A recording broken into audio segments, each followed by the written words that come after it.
바로 이 차가 아이오닉 9입니다. 전기차고요. 6인승과 7인승이 있습니다. 3열까지 의자가 있는 거죠. 딱 비슷한 차가 기아 EV9인데 출시 기준으로 1년 반 정도 늦게 나왔습니다. 그래서 달라진 것도 있고 좋아진 것도 있어요.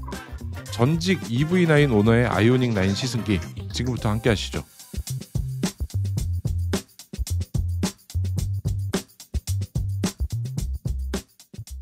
자, 먼저 구독부터 누르고 시작하시죠. 모든 이동수단의 리뷰 오토캐스트 10만 구독자를 위해 달려보겠습니다.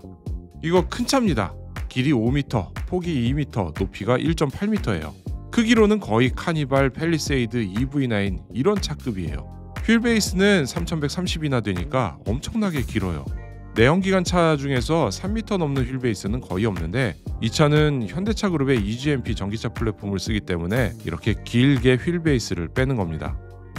먼저 장단점부터 빨리 말씀드릴게요. EV9에 있던 단점이 그대로 남아 있습니다. 조금 전에 말씀드린 아주 긴 휠베이스, 이게 실내 공간 늘리는데 좋지만 유턴이나 주차에는 불편해요.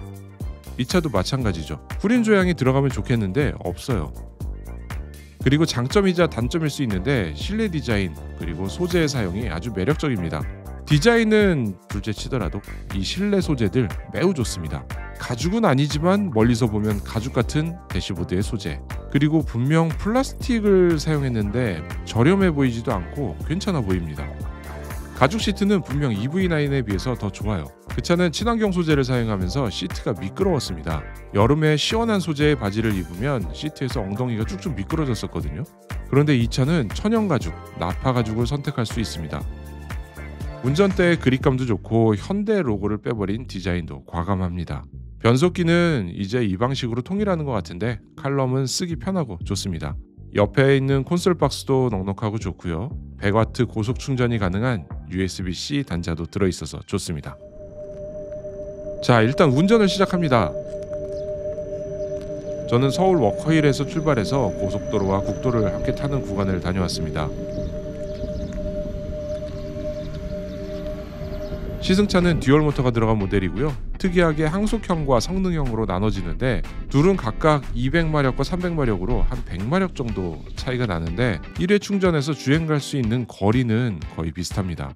이건 아마도 복합연비 측정 방식 때문인 것 같은데 고성능을 막 발휘하는 거를 측정하는 게 아니라 보통의 성능을 낼 때 측정을 하기 때문에 실제 출력이 많이 난다고 해서 효율이 나빠지지가 않는 거죠. 대신 실제로 주행하면서 고성능을 자꾸 사용하다 보면 주행 거리는 많이 줄어들 겁니다. 배터리는 110.3kW를 쓰는데 국산 전기 승용차 중에 아마 제일 큰 것 같습니다. EV9이 99.8kW까지 나왔었는데 이 차는 100을 넘긴 거예요. 도로가 살짝 얼기도 하고 그래서 미끄러운 날입니다. 가속 페달을 조금 세게 밟으면 미끄러지는 느낌이 나요. 그냥 보통의 주행을 하면 아주 편합니다. 시트도 편하고 서스펜션도 편해요. 21인치의 미쉐린 타이어를 꼈는데 EV9과 동일하게 19인치나 21인치 타이어를 끼울 수 있습니다. 그리고 EV9에는 20인치도 있었는데 여기엔 선택사항이 없습니다. EV9 때 제가 19인치 금호 타이어와 21인치 미쉐린 타이어 성능을 비교해드린 적이 있었는데 21인치의 미쉐린 타이어가 압도적으로 성능이 좋았죠. 이번에도 이 차에 들어간 21인치 미쉐린 좋습니다. 다시 운전석으로 돌아오면 시트 포지션은 EGMP 특유의 조금 아쉬움이 있어요. 운전대가 좀 더 당겨지면 좋겠는데 한계도 있고요. 계기판은 넓게 보여서 좋고요. 헤드업 디스플레이도 좋습니다. 디지털 사이드 미러는 역시나 적응이 필요합니다. 뒤에서 오는 차와의 간격이나 좁은 주차장 모서리 같은 데를 통과할 때 거울을 보는 습관이 있는데 이걸 바꿔야 합니다. 이게 뭔가 콕 집어서 여기가 이렇게 어색하다라고 말하기는 어려운데 어색하긴 어색해요. 그리고 쉽고 빠르게 저렴한 거울을 붙이면 되는 거를 카메라 넣고 디스플레이 넣고 이걸 디지털로 만든 거 공력 성능을 위해서 필요는 하겠지만 어색하긴 하고요.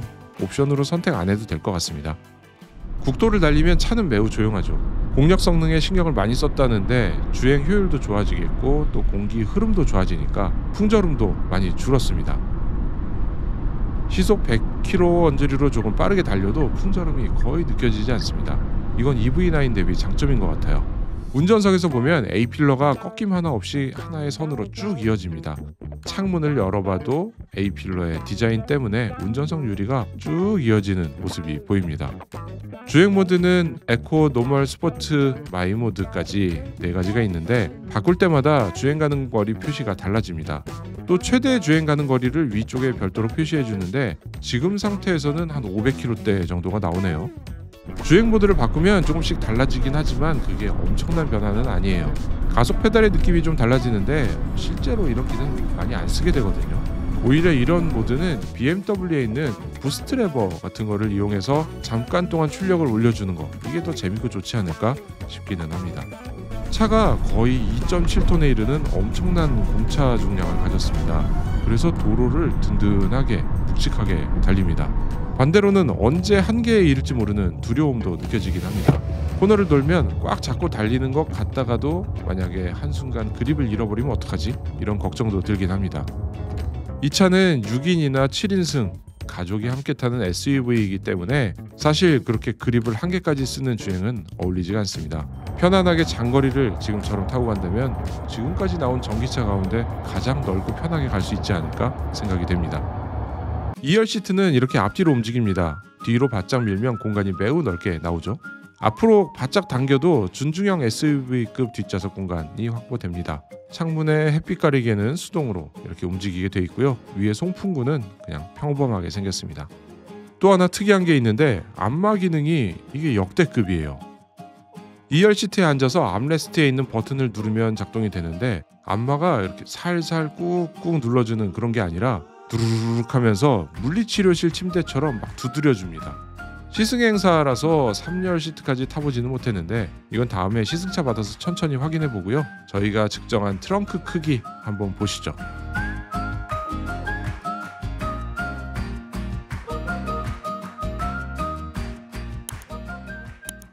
디자인은 이미 보여드렸으니까 짧게만 특징 설명하겠습니다. 전체 디자인은 픽셀 컨셉을 이어갑니다. 앞, 뒤, 조명, 불 들어오는 것들 전부 다 픽셀 디자인이죠. 뒷면을 보다 보면 스타리아 같은 차도 떠오르긴 합니다.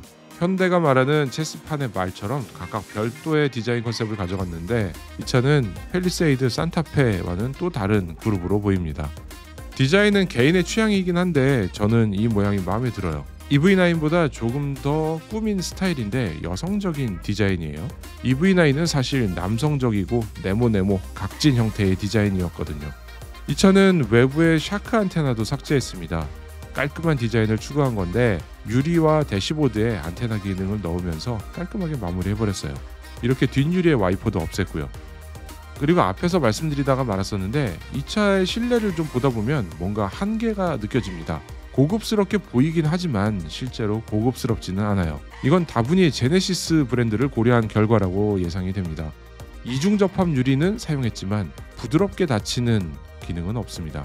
와이퍼를 잘 숨겨놓긴 했지만 워셔액은 이렇게 보닛 아래에서 나오죠. 고급차들은 와이퍼 블레이드에서 나와요.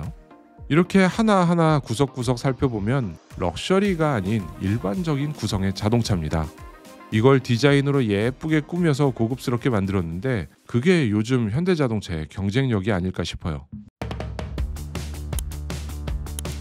자, 이렇게 아이오닉 9을 시승행사에서 타봤습니다. 좋아요. 편하고 넓고 가격은 EV9과 비교하면 500만원 정도 더 저렴하다고 합니다. 배터리는 더 큰 게 들어갔고 몇 개 소소하지만 100W USB 충전 같은 신기능도 들어갔고요. 전 세계에서 사실 이 정도 크기의 전기 SUV는 거의 없습니다. EV9을 제외하면 폴스타3나 볼보의 EX90 같은 차들이 있긴 합니다. 테슬라의 모델 X도 비슷하겠지만 전체 크기에서는 좀 차이가 있죠. 그래서 아이오닉 9이 성공할까? 이건 당분간 지켜보겠습니다. 여럿이 타고 멀리 갈 수 있는 SUV, 현대자동차에서 가장 비싼 차, 7천만원에서 1억에 이르는 차, 이 정도 가격이라면 여러분은 럭셔리 브랜드를 선택하시겠습니까? 아니면 아이오닉 9을 구입하시겠습니까? 저는 지금까지 오토캐스트 이다일이었습니다. 감사합니다.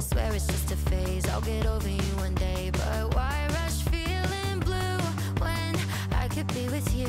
I